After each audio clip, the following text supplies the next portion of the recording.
Hey everybody, this is Jordan from Sleeklens.com, and this is part 3 of the website tutorial on Sleeklens, showing you good and bad examples of websites. I'm going to show you one good one and one bad one, and not necessarily bad, but one that could definitely be improved, and one that has it pretty right.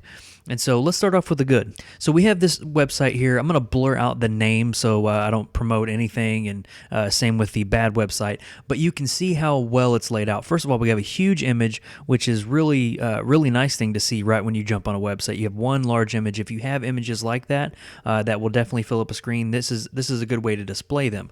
And what you can see is he has a main menu up here with the video stuff that he might do, about page, contact page, Instagram feed, which is actually really nice, and a blog page. But also he's like a secondary menu here, and as you scroll over, the picture changes to represent that secondary menu. So if we were to go to, let's say, business here, we'll click there, and that takes us to a gallery. And these are full screen images, and you can just scroll through them, and you can see really large, high quality images here, and it looks really great. These are not only great images, but definitely on a great website as well. Also has little icons over here. You can automatically play it, view very full screen, do like a big full screen view, and also you can go back this way. And I just love the transition that happens. One thing I want to mention, though, with this large image here, I would like to see thumbnails, but I would like to see thumbnails that are there automatically. But when you click this little button here, you're able to see a large view of your thumbnails here, so you can see them. They're still pretty large, so you can see what's going on, and you can click on one that you like, and it'll take you directly to that one. So let's go back here, and now we're going to look at the About page. And what you can see is you see a picture of the photographer. You see the bio about that photographer. Really nice, really clean and simple, and it just works very, very well. Contact form is also very nice, very simple. Even has an email listed if they want to email directly there. Contact form to get in touch with them. Instagram feed is actually kind of nice. Automatically feeds off this person's Instagram. No need to post Instagram pictures to your website. This one automatically does it.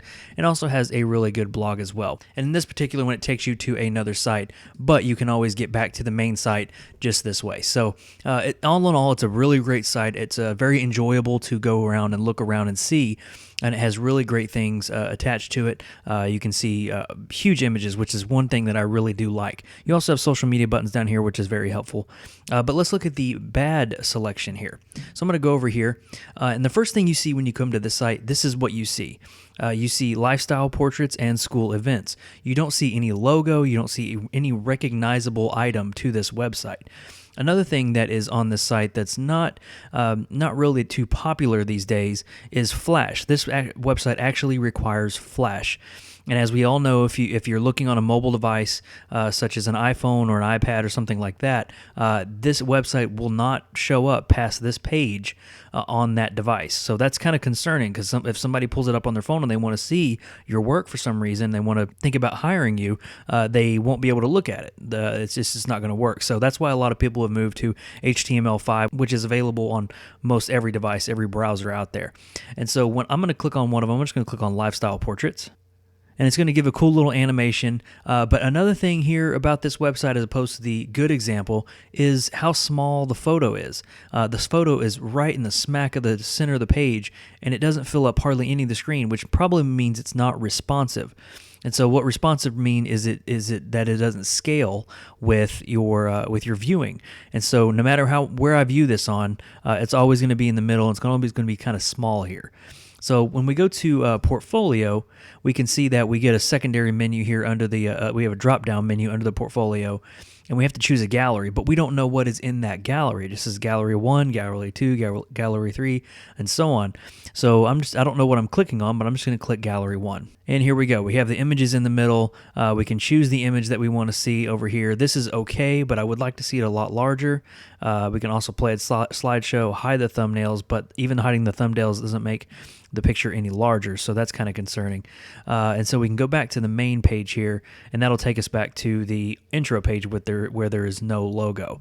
Let's go to school events, and this one is set up much like the same way. It's you got a work portfolio, you got stuff, information about these particular school events, and this one is actually labeled a lot better than the other one. But why can't we just have both of these events on the main menu, one for lifestyle and one for schools, and just have everybody go to one page and just get rid of the intro page altogether? That would make more sense.